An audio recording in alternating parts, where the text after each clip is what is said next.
Tyler was that kid. You know the type. The one who could make the entire classroom burst into laughter at the worst possible moment. The one who had a comeback for everything. The one who treated every serious situation like it was an opportunity for a comedy show. His junior year at Lincoln High was basically one long highlight reel of getting into trouble. While other students were stressing about their GPAs and planning their futures, Tyler was busy perfecting his impression of the vice principal's walk. He could mimic anyone. Teachers, students, even the lunch lady who always gave smaller portions on Fridays. His talent was undeniable, but nobody saw it as a talent. They saw it as a problem. The back of every classroom was Tyler's stage. He'd sit there with his crew, the other kids who didn't quite fit into the academic mold, and provide running commentary on whatever lesson was happening. Math class became a comedy routine about how nobody would ever use polynomials in real life. History turned into improvised sketches about historical figures. English literature? Forget it. Tyler once rewrote an entire Shakespeare scene as a modern-day rap battle, and while half the class couldn't stop laughing, his teacher wasn't amused. His report cards told the same story every semester. C- in English, D+ in math, C in history, and always those comments in red pen. Refuses to apply himself. Constant disruption to the learning environment. Talented but wastes his potential on foolishness. His parents dreaded parent-teacher conferences. They'd sit there while teacher after teacher said basically the same thing. Tyler was smart enough to do well, but he just didn't care about the right things. Principal Morrison knew Tyler by name. Not because he was an honor student or a star athlete, but because he ended up in her office at least twice a month, sometimes more. There was the time he organized a flash mob in the cafeteria during lunch, with 50 students suddenly breaking into a choreographed dance routine. Another time, he live-tweeted the entire school assembly, giving his own hilarious commentary on the anti-bullying presentation. His tweets went viral among the students, but the administration wasn't laughing. The thing was, Tyler wasn't mean-spirited. He never bullied anyone. He never made fun of kids who couldn't defend themselves. His humor was observational, pointing out the absurdity of high school life itself. The outdated motivational posters in the hallways, the way the cafeteria pizza was somehow both burned and frozen at the same time. The assistant principal who always said right at the end of every sentence, right? Tyler noticed everything, and he had this gift for putting those observations into words that made people laugh. But gifts aren't always recognized when you're 17 and sitting in the principal's office for the 15th time that year. Principal Morrison would look at him with this mixture of frustration and disappointment. She'd shuffle through his file, shaking her head at the pattern of mediocre grades and behavioral reports. Then she'd give him the same speech she'd given him a dozen times before. "Tyler, you're wasting your life," she'd say, leaning back in her chair. "You think this is funny now, but where is this going to get you? You think you can just joke your way through life? The real world doesn't work like that. Nobody's going to pay you to be the class clown." He'd nod, act apologetic, promise to do better. Then he'd walk out of her office, and by the next day he'd be back to his old ways. Because here's the thing that nobody understood. Tyler wasn't trying to be difficult. He wasn't trying to waste his potential. He just couldn't force himself to care about things that felt meaningless to him. Memorizing dates for a history test? Pointless. Solving equations he'd never use? Boring. Writing essays analyzing books he had no interest in? Torture. But making people laugh? That felt important. That felt real. When he could turn someone's bad day around with a perfectly timed joke. When he could make the shy kid in the corner crack a smile. When he could unite the entire class in laughter. That felt like it mattered. That felt like a skill worth developing. What nobody knew was that Tyler had a secret. Hidden in his locker underneath his gym clothes and crumpled homework assignments was a beat-up notebook. Not for schoolwork. For observations. For jokes. For perfectly crafted punchlines and setups. He'd fill page after page with notes about timing, about what made certain jokes work and others fall flat. He studied comedy the way his classmates studied chemistry. At night, while his parents thought he was doing homework, Tyler would put in earbuds and watch stand-up specials. He'd watch the same routines over and over, analyzing how the professionals worked a crowd, how they built tension and released it with laughter, how they took ordinary observations and turned them into something hilarious. He knew every word of his favorite comedian's best sets. He could tell you exactly why a particular joke worked, breaking down the structure and timing like a scientist dissecting a specimen. His guidance counselor, Mr. Patterson, was the worst. During their mandatory college planning meeting senior year, Mr. Patterson looked at Tyler's transcript and actually laughed. Not a good laugh either. A sad, pitying laugh. "Look, Tyler, I'm going to be straight with you," Mr. Patterson said, taking off his glasses and rubbing his eyes like he was exhausted.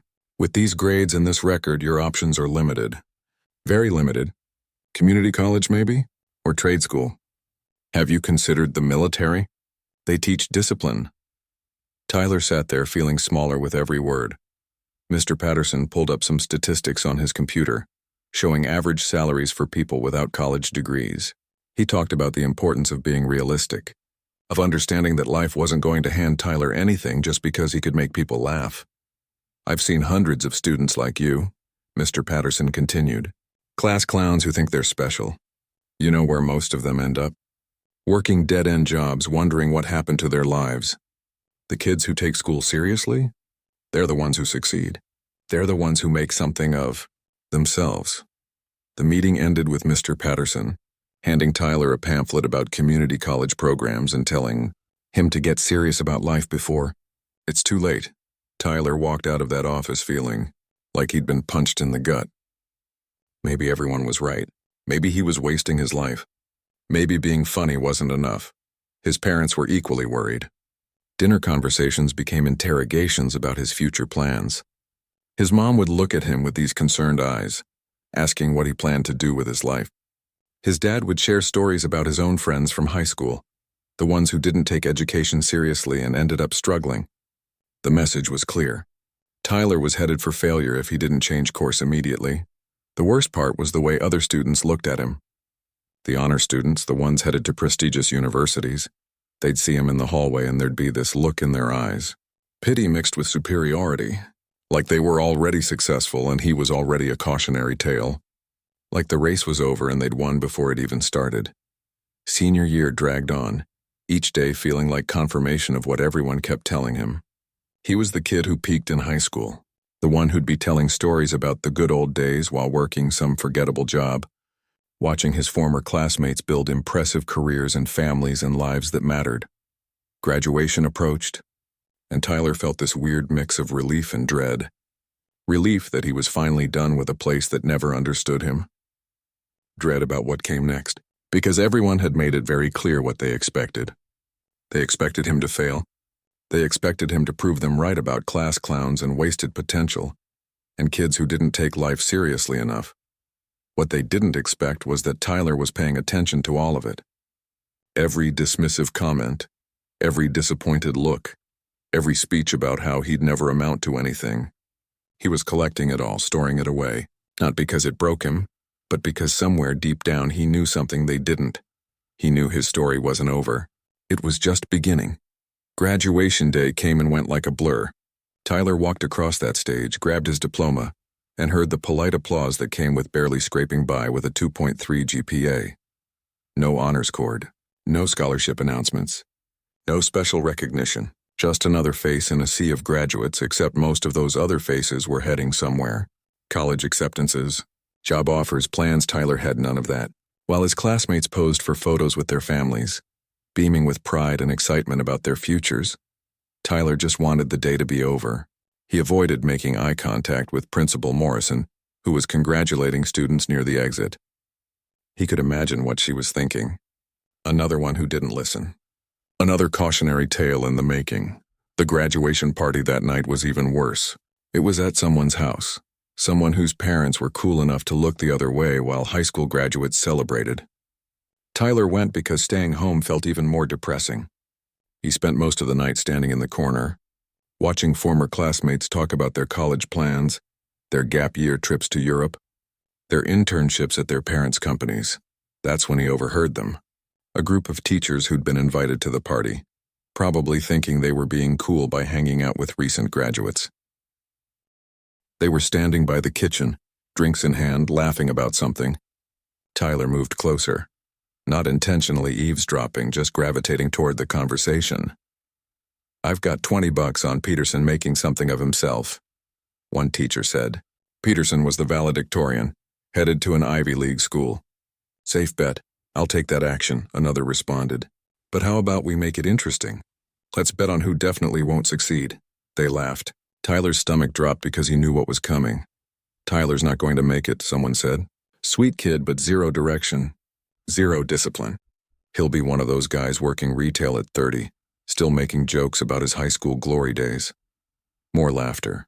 Agreement all around. Not a single person defended him. Not one voice saying maybe Tyler would surprise them.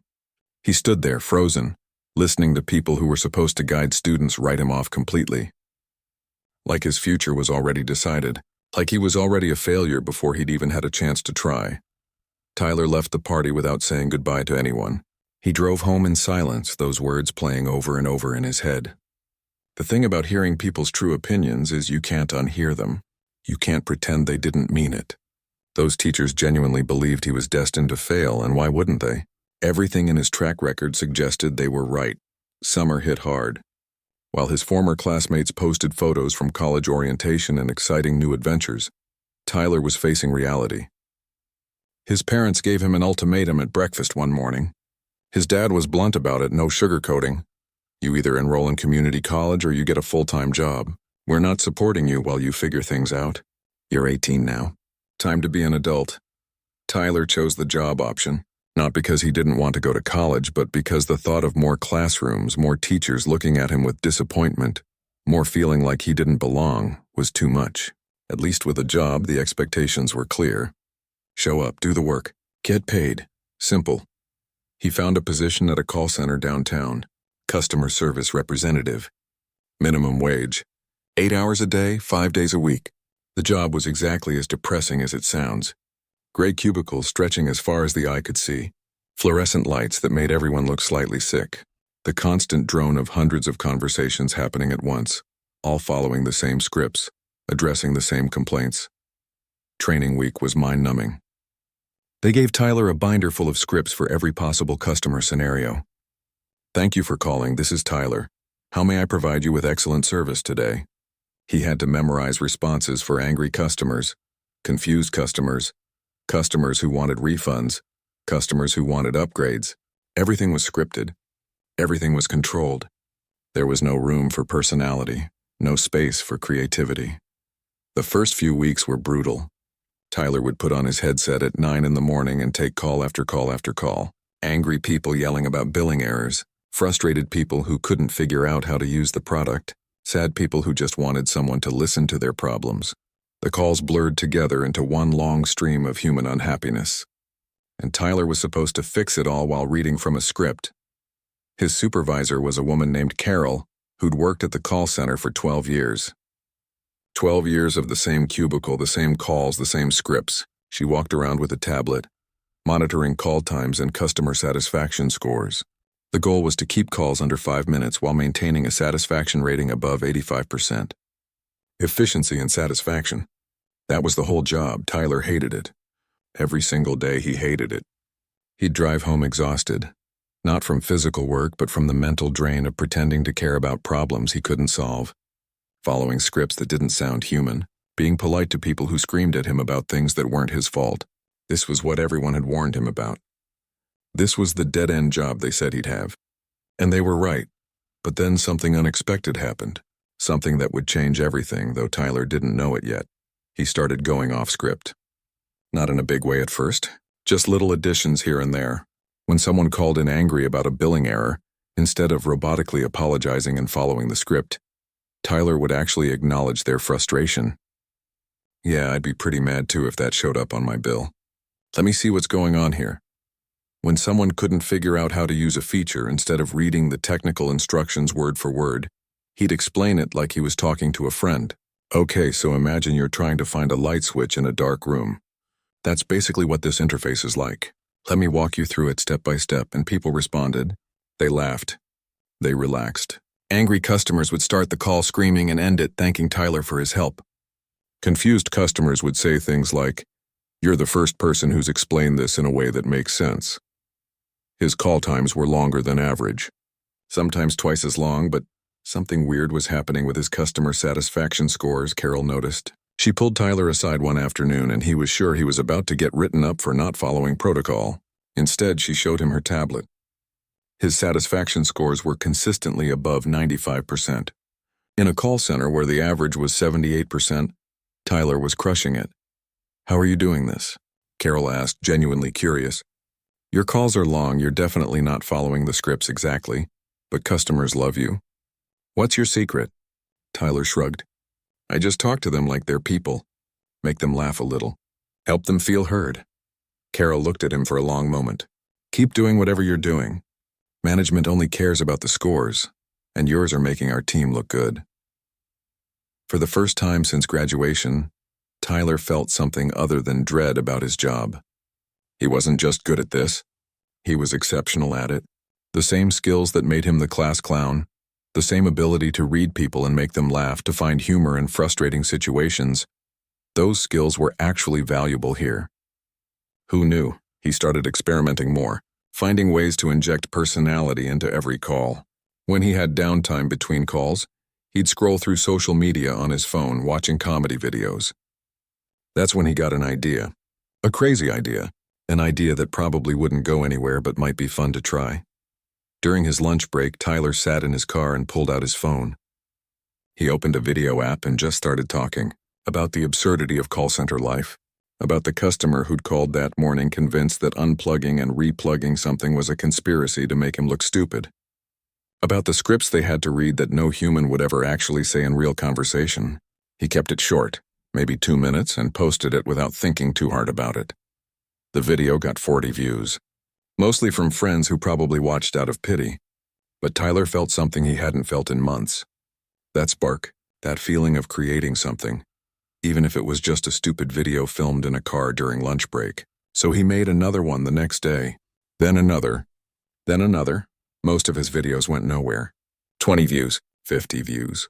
His subscriber count stayed stuck at around 200 people, mostly friends from high school and random strangers. But Tyler kept making them because it was the only part of his day that felt like it mattered. Every lunch break became his chance to create something, to talk about the weird parts of everyday life that nobody else seemed to notice. 3 months into the job, Tyler was in a rhythm. Clock in at 9. Take calls until lunch. Film a video. Take more calls until 5. Clock out. Drive home.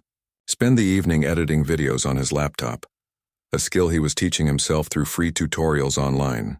Post the video before bed, wake up and do it all again. His parents thought he was wasting time. His mom would walk by his room and see him hunched over his laptop, editing videos, and she'd sigh. "You should be studying for the community college entrance exam," she'd say. His dad was more direct. "Those videos aren't going to pay the bills. Focus on getting promoted at work." But then something changed. Tyler posted a video about the most ridiculous customer call he'd ever taken. A guy who was convinced his television was spying on him through the smart features. Tyler acted out the entire conversation, switching between his customer service voice and the paranoid customer. The timing was perfect. The observations were sharp. The whole thing was hilarious. That video got 2,000 views in the first day, then 5,000, then 20,000. Tyler watched the numbers climb while sitting in his cubicle, taking customer service calls, pretending his heart wasn't racing with possibility. People he'd never met were commenting, sharing the video, subscribing to his channel. For the first time since graduation, since that party where teachers bet against his future, since starting this soul-crushing job, Tyler felt something that had been missing. Hope. The tiniest, most fragile spark of hope that maybe, just maybe, everyone had been wrong about him. 2 years at the call center felt like a lifetime. Same cubicle, same fluorescent lights, same scripted conversations day after day. But something had shifted in Tyler's world, even if most people couldn't see it yet. His lunch break videos had become more than just a hobby.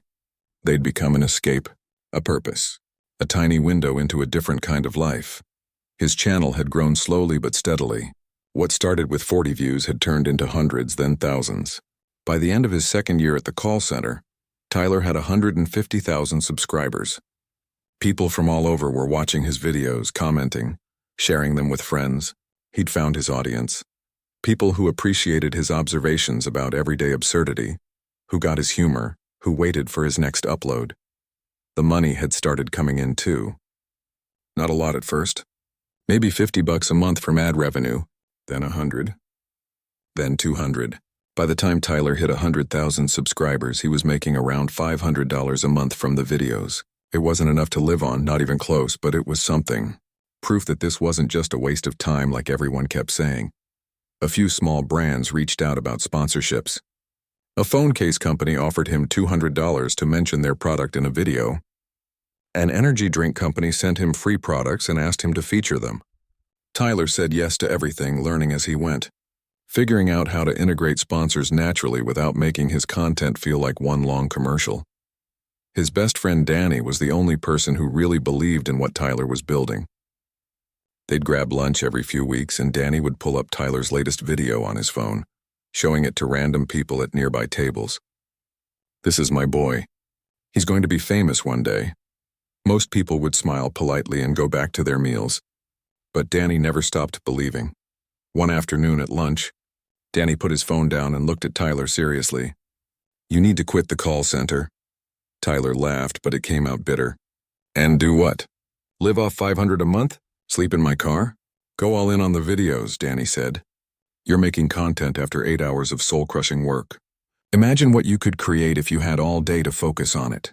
You could post daily instead of 3 times a week. You could collaborate with other creators. You could actually build this thing."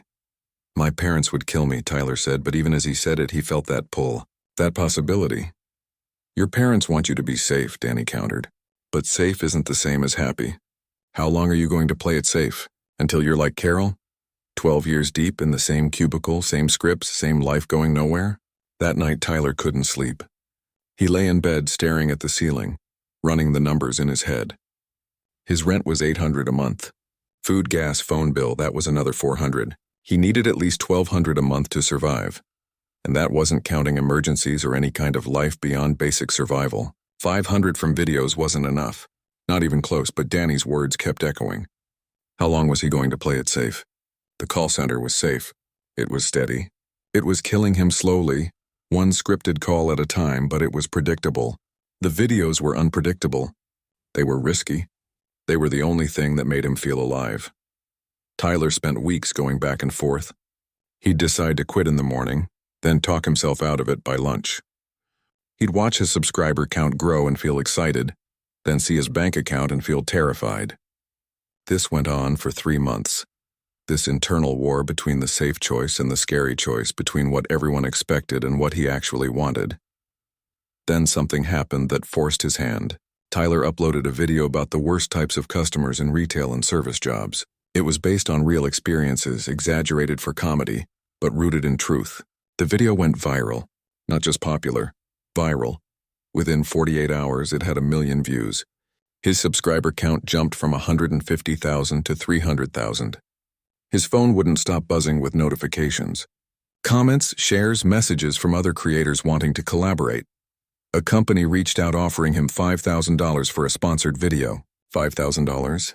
That was more than Tyler made in 2 months at the call center, for one video. For something he'd have fun creating. He sat in his cubicle staring at the email and something clicked. This was his moment. His chance. If he didn't take it now, when would he? That weekend, Tyler wrote his resignation letter. 2 weeks' notice. Professional, brief. He didn't explain where he was going or what he was doing next because, honestly, he didn't know. He just knew he couldn't stay. Monday morning, he handed the letter to Carol. She read it, looked up at him, and smiled sadly. "You're one of the good ones. We'll miss you. But I get it. This place isn't meant to be forever." "It was for you," Tyler said without thinking, then immediately regretted it. Carol didn't look offended, though. She just nodded. "Yeah, it was. And that's okay for me. But you're young. You should try things, fail at things, figure out what you're meant to do." His parents didn't take it as well. Tyler broke the news at dinner, trying to sound confident about his decision. His dad put down his fork and just stared. His mom's face went through about 5 different emotions before landing on worried. "You quit your job?" his dad said slowly. "Your stable job with benefits and a steady paycheck. To make videos on the internet?" "It's more than that," Tyler tried to explain. "I'm building something. I have sponsors. I'm making money from it already. $500 a month isn't money, his dad shot back. That's beer money. How are you going to pay rent? Buy food. What happens when this internet thing doesn't work out? What if it does work out? Tyler asked. What if I could actually build a career doing this? His mom reached across the table, taking his hand. Honey, we just don't want to see you struggle. The internet is unpredictable. Today people watch your videos, tomorrow they forget about you. A real job, that's security. They went back and forth for over an hour, his parents listing all the ways this could go wrong. Tyler trying to defend a decision he wasn't even completely sure about himself. Finally, exhausted, they reached a compromise. 6 months. Tyler had 6 months to make this video thing work. If it didn't, he'd go back to finding a real job. Maybe even enroll in community college like they'd wanted all along. 6 months. It felt like both forever and no time at all. The first month of full-time content creation was incredible and terrifying in equal measure. Tyler woke up without an alarm for the first time in 2 years. No commute, no cubicle, no scripts, just him, his ideas, and a camera. He posted videos every single day. Some were great, some were terrible, but he was learning, improving, figuring out what worked. He reached out to other creators for collaborations. Most ignored him, but a few said yes. Those collaborations introduced Tyler to new audiences. His subscriber count kept climbing. 400,000, 500,000, 600,000. The ad revenue grew with it. 800 a month. 1,000. 1,200. He was covering his basic expenses barely, but covering them. The second month was harder. The initial excitement wore off, and the reality of what he'd done set in. Tyler would wake up at 3 in the morning, anxiety squeezing his chest, wondering if he'd made a huge mistake. The comment section was brutal sometimes. For every 10 people who loved his content, there was one person telling him he wasn't funny. He should get a real job. He was wasting his life. Those negative comments stuck with him more than the positive ones. He started studying successful creators obsessively, watching how they structured their content, how they engaged with their audience, how they diversified their income. Tyler learned about merchandise, about Patreon, about live shows. He started implementing everything, throwing ideas at the wall to see what stuck. By month 3, something shifted. A video Tyler made about the difference between what people post online versus their real lives absolutely exploded. 5 million views in a week. His subscriber count jumped to 800,000. Multiple brands reached out with sponsorship offers. Real money. Thousands of dollars per video. Tyler started making more in a month from videos than he'd made in 3 months at the call center. His parents noticed. They didn't say much, but Tyler caught his mom watching one of his videos on her phone, smiling at the jokes. His dad stopped asking when he was going to get a real job. The questions changed to, "How's the video thing going?" Which wasn't quite approval, but wasn't disapproval either. Month 4 brought Tyler's first big test. A video he'd worked on for a week completely flopped. Barely any views. Harsh comments. He'd been so sure it was his best work and the audience hated it. For the first time since quitting his job, Tyler seriously considered giving up. Maybe everyone had been right. Maybe he was just lucky. Maybe this whole thing was a fluke that was about to come crashing down. Danny came over that night and found Tyler staring at his laptop, reading mean comments over and over. "Stop torturing yourself," Danny said, closing the laptop. "One bad video doesn't erase everything you've built. You know how many times Edison failed before the light bulb worked? You know how many songs don't become hits? Failure is part of creating anything worth creating." "What if I'm not good enough?" Tyler asked, and it was the first time he'd said it out loud. The fear that had been following him since he quit. Since high school. Since everyone told him he'd never amount to anything. "You are good enough," Danny said firmly. "But even if this specific thing doesn't work out, you're learning. You're trying. That's more than most people ever do. Most people just accept whatever life hands them and never take a chance on themselves." Tyler made a decision that night. He was going to see this through. Good videos. Bad videos. Success. Failure. Whatever came, he was committed. The 6-month deadline his parents had given him was almost up, and he was going to prove to them and to himself that this wasn't just a phase. This was his career. Month 5 was when everything changed. Tyler hit 1 million subscribers. His merchandise line launched and sold out in 3 days. He got invited to his first creator conference. Brands were now reaching out to him instead of the other way around. His monthly income crossed $10,000. $10,000 from making videos, from being himself, from doing exactly what everyone said would never work. His parents took him out to dinner to celebrate the 1 million milestone. His dad was quiet for most of the meal, but toward the end he looked at Tyler and said something that meant everything. "I was wrong about you. I thought I was protecting you by pushing you toward safe choices. But you taught me something. Sometimes the risky choice is the right choice." "I'm proud of you," Tyler's mom cried. Happy tears, proud tears, relief tears. Tyler felt something release in his chest that had been tight since graduation day, since that party where teachers bet against him, since every guidance counselor meeting where he was told he'd never succeed. Month 6 came and went. There was no conversation about going back to a real job. Tyler was making more money than his dad. He'd hired his first assistant to help with editing and scheduling. He was planning his first live show. His subscriber count was climbing toward 2 million. The kid who couldn't sit still in class had built something real, something sustainable, something that was entirely his own, and he was just getting started. 5 years after graduation, the invitation arrived in Tyler's mailbox. Lincoln High School class reunion. 5 years seemed both impossibly long and impossibly short. Long enough that Tyler's life had completely transformed. Short enough that he still remembered every detail of those final conversations with Principal Morrison, every disappointed look from teachers, every comment about wasted potential. Tyler almost threw the invitation away. What was the point of going back to a place that had never believed in him? He had 2.5 million subscribers now.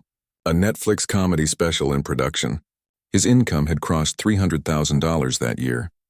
He'd proven everyone wrong. Did he really need to go back and face all those people who'd written him off? His mom found the invitation on the kitchen counter when she visited his apartment. Tyler had moved out a year ago, rented a nice place downtown, nothing fancy but comfortable. His mom picked up the reunion card and smiled. "You should go." "Why would I do that?" Tyler was editing a video, barely looking up from his laptop. "So I can listen to people pretend they always believed in me. So I can watch everyone act like they didn't think I was a complete failure. So you can see how far you've come," his mom said quietly. "And maybe so they can learn something too." Tyler thought about it for days. The invitation sat on his desk, a constant reminder of a past he'd tried to leave behind. Part of him wanted to show up and prove something. "Look at me now. Remember when you said I'd be flipping burgers? Remember when you bet against my future?" Part of him just wanted to let it go. He didn't need their approval anymore. He'd built his success without them. Danny made the decision for him. "We're going," he announced one afternoon. "I already RSVP'd for both of us.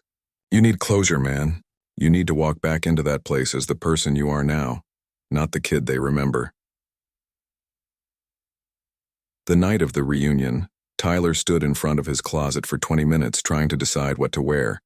Too casual and he'd look like he didn't care. Too fancy and he'd look like he was trying too hard. He settled on simple. Jeans, nice shirt, the same kind of outfit he'd wear in his videos. Authentic. Himself. Walking into the decorated gymnasium felt surreal. The same space where he'd sat through boring assemblies and watched basketball games. Now it was filled with people he hadn't seen in 5 years. Some had barely changed. Others looked completely different. Everyone was doing that thing people do at reunions, scanning the room, comparing themselves to their former classmates, measuring success. Tyler had barely made it past the entrance when it started. People he'd barely spoken to in high school suddenly wanted selfies. Girls who'd never given him the time of day were asking for his number. Guys who'd made fun of him were acting like they'd been best friends. Everyone had apparently watched his videos. Everyone had stories about how they'd always known he'd be successful. "Tyler, oh my God, I can't believe you're here." A woman approached someone from his English class. What was her name? "Rachel? Rebecca? I watch all your videos." "You're so funny. I always thought you were hilarious in high school." "Thanks," Tyler said, trying to remember if she'd ever laughed at a single one of his jokes back then. He was pretty sure she'd been one of the people who rolled her eyes whenever he disrupted class. It went on like this for an hour. Person after person coming up, wanting to reconnect, wanting to be associated with his success. Tyler smiled and made small talk, but it felt hollow. These weren't real connections. These were people who wanted something from him now that he had value in their eyes. Then he saw his old guidance counselor, Mr. Patterson. He was older, grayer, but still had that same exhausted look he'd worn 5 years ago. Tyler felt his stomach clench. This was the man who'd laughed at his transcript, who'd told him to be realistic, who'd suggested the military might teach him discipline. Mr. Patterson spotted Tyler and walked over. Tyler braced himself for awkwardness. Instead, Mr. Patterson extended his hand and smiled sheepishly. "Tyler, I heard you were doing well for yourself." "Yeah, things worked out," Tyler said carefully, shaking his hand. "I saw some of your videos," Mr. Patterson continued. "My daughter actually showed them to me. She's a big fan. You're really talented. Thanks." Tyler waited for more. An apology, maybe? An acknowledgement of how wrong he'd been? Mr. Patterson cleared his throat. "Look, I want to say something. That meeting we had senior year, where I told you about community college and trade schools, I was wrong. Not about you needing a plan, but about what kind of plan would work for you. I tried to fit you into a box that worked for other students, and that wasn't fair." Tyler felt something loosen in his chest. It wasn't a full apology, but it was something. An acknowledgement. "I appreciate that. Can I ask you something?" Mr. Patterson said. "How did you know? How did you know to keep going when everyone was telling you it wouldn't work?" Tyler thought about it. "I didn't know. I just knew that the safe path everyone wanted me to take felt like dying slowly. So I chose the scary path, not because I was confident it would work, but because failing at something I cared about felt better than succeeding at something that made me miserable." Mr. Patterson nodded slowly, absorbing that. "I'm going to remember that. For the next kid who walks into my office who doesn't fit the traditional mold." They talked for a few more minutes before Mr. Patterson excused himself. Tyler felt lighter somehow. Not because he needed the man's approval, but because maybe, just maybe, his story might help change how the next Tyler got treated. The reunion continued. Tyler caught up with a few people he'd actually been friends with in high school. They talked about their lives, their jobs, their plans. Some were genuinely happy for him. Others had that edge of envy in their voices, comparing their accounting jobs or entry-level positions to his success. Tyler tried to be gracious, to not make it seem like he was bragging, but it was hard to hide what he'd built. Then Principal Morrison approached. She looked older too, softer somehow. Tyler learned later she'd retired 2 years ago. She smiled at him warmly, like they were old friends, like she hadn't called him into her office twice a month to lecture him about wasting his life. "Tyler," she said, "I've been hoping to run into you tonight." "Principal Morrison," he replied, suddenly feeling 17 again, sitting across from her desk, getting another speech about his future. "Just Margaret now," she said. "I'm not your principal anymore, and honestly, I'm not sure I ever should have been. At least not for you." Tyler didn't know what to say to that, so he stayed quiet. Margaret continued, "I heard about your success. Really heard about it. My grandson watches your videos religiously, won't stop talking about you. He showed me your Netflix special trailer. It looks incredible." "Thank you," Tyler said. "That means a lot." Margaret took a breath. "I owe you an apology." "Multiple apologies, actually. Every time I called you into my office, I was so focused on what you weren't doing right that I never stopped to see what you were doing right. Your creativity, your ability to connect with people, your humor. Those are valuable skills. I just couldn't see it, because they didn't fit into my idea of what a successful student looked like." Tyler felt his throat tighten. This was what he'd needed to hear, not from her specifically, but from anyone from that time in his life. An acknowledgement that maybe he hadn't been the problem. Maybe the system just wasn't built for someone like him. "I told you that nobody would pay you to be the class clown," Margaret said, and she actually looked embarrassed. "That might be the worst career advice I've ever given. You proved me completely wrong." "I got lucky," Tyler said, though he didn't really believe it.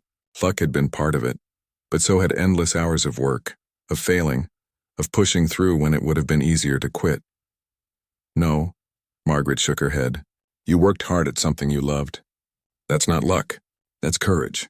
I see students like you now, and I try to remember that. Try to remember that there's more than one path to success." They talked for a while longer. Margaret told him about her retirement, her grandkids, her regrets about how rigid she'd been as principal. Tyler told her about his journey, the scary parts, the moments he'd almost quit. It felt good to have this conversation, to close this chapter properly. As the night wound down, Tyler found himself standing in the parking lot with Danny, looking back at the school. "You okay?" Danny asked. "Yeah," Tyler said, and he meant it. "I thought coming here would make me angry, seeing all those people who didn't believe in me. But mostly I just feel grateful." "Grateful?" Danny raised an eyebrow. "They were wrong about me," Tyler explained. "But being wrong about them doesn't help anyone." Mr. Patterson apologized. Principal Morrison apologized. They learned something. "Maybe the next kid like me will have an easier time because of it." "That's very mature of you," Danny said. "The Tyler I know would have walked in there with screenshots of his bank account ready to rub it in everyone's face." Tyler laughed. "Oh, I thought about it. Definitely thought about it. But I don't need to prove anything to them anymore. I proved it to myself. That's enough." They got in the car ready to leave Lincoln High behind for good. Tyler looked at the building one last time. 5 years ago, he'd walked out of there feeling like a failure. Tonight, he was walking away feeling like himself. Successful, sure, but more importantly, free from needing anyone else's validation. His phone buzzed with a text from his manager. The Netflix special had been officially confirmed for a release date. 6 months from now, Tyler's comedy would be streaming in millions of homes around the world. The kid who couldn't sit still in class was about to have his own Netflix special. The kid teachers had written off was about to reach an audience bigger than anyone in that gymnasium could have imagined. Tyler smiled and started the car. The reunion had given him something unexpected. Not closure exactly, but perspective. He'd spent so much time trying to prove everyone wrong that he'd forgotten to appreciate everything he'd built. The community he'd created online. The people whose days he made better with his videos. The opportunities that kept coming because he'd been brave enough to bet on himself. Principal Morrison had been wrong when she said nobody would pay him to be the class clown. But she'd been right about one thing. Tyler had needed to get serious about his life. He'd just needed to get serious about the right things. Not memorizing dates or solving equations, but honing his craft, understanding his audience, building a business around his talent. As they drove away from the school, Danny turned to him. "So was it worth it? Coming back?" Tyler thought about it. About Mr. Patterson's apology. About Principal Morrison's regret. About all those former classmates who'd underestimated him. About the younger version of himself who'd walked these halls convinced everyone was right and he was wrong. "Yeah," he said finally, "it was worth it. Not because I needed them to see my success, but because I needed to see how far I'd come." 8 years after graduation, Tyler sat in his home office reviewing contracts. Not the cramped bedroom setup from his early days, but an actual office in a house he owned. A house he'd bought at 26, paid in cash.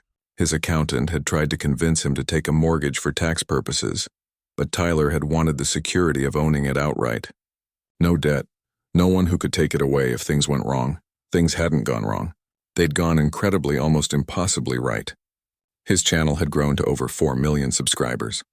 His Netflix special had been a massive hit, leading to a second one and talks about a third. He'd started a podcast that topped the charts. He'd written a book about finding unconventional paths to success that had become a bestseller. His merchandise line was a full-fledged business with employees and inventory and actual corporate logistics. Last year, Tyler had earned just over $2 million. $2 million. The number still didn't feel real when he saw it on paper. That was more money than his parents had made in their entire working lives combined. More than Principal Morrison had earned across her whole career. More than he could have imagined that day in Mr. Patterson's office when he'd been told to be realistic about his future.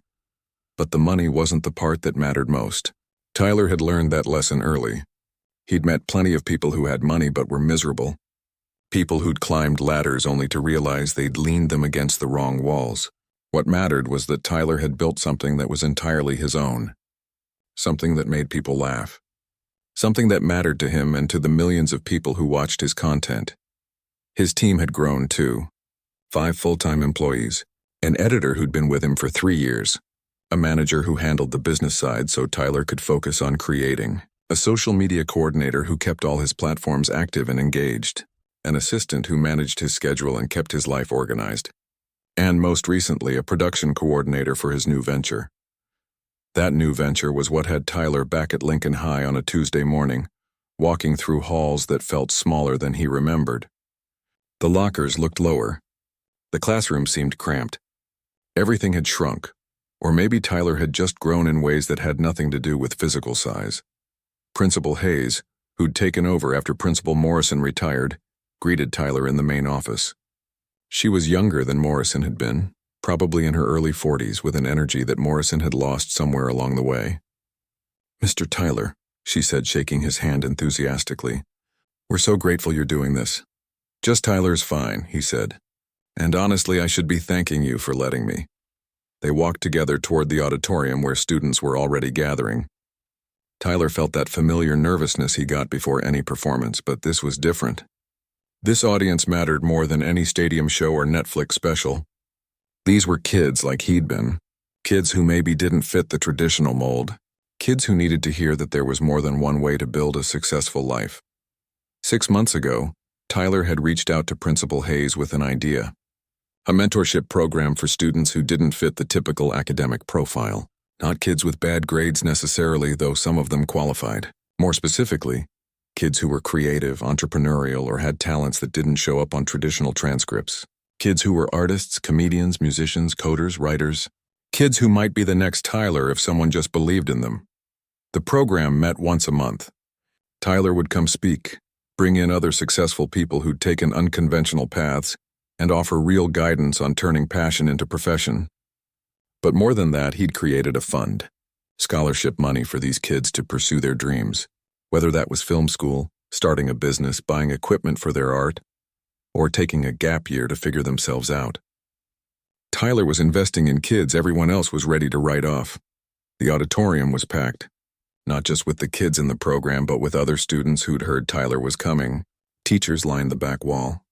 Tyler spotted Mr. Patterson in the crowd, still working as a guidance counselor after all these years. Their eyes met, and Mr. Patterson gave him a small nod of encouragement. Tyler took the stage without notes.